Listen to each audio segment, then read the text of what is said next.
The storm not only leaving behind a lot of snow here, but in some places entirely too much water. I think the Provo Airport needs a break for a day or two. The parking lot flooded after all the rain came down in the past couple of days. Several cars had water up to the floorboards, and public works crews spent a good chunk of the day pumping water out. News specialist Alex Cabrera says city leaders knew the groundwater was going to be an issue at this new airport.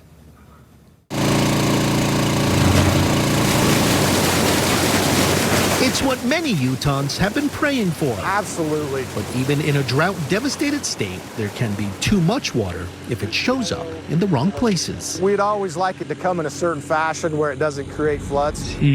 Flooding is exactly what happened at the Provo Airport parking lot. At least a dozen cars were in water high enough to reach the tops of tires on Tuesday. When I first saw this, I thought, wow, that's a lot of water. Shane Winters is Provo's Public Services Director. He says the ground was saturated from all the snow and rain recently. And with the airport expansion so close to Utah Lake, groundwater already close to the surface is an issue too. With that, it doesn't allow water to move sometimes through the ground very well. All the recent storms made it even more challenging.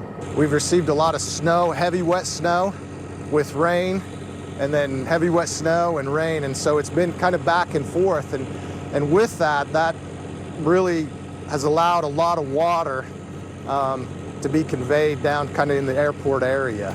So it's a unique situation that doesn't happen very often.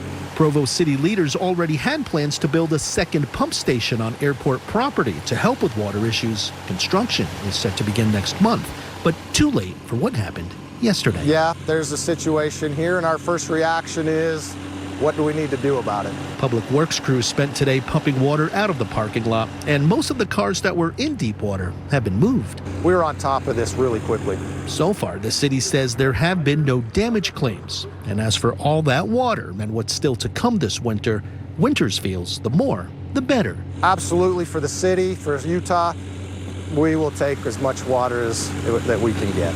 As long as you can keep it where it should be. In Provo, Alex Cabrera, KSL 5 News.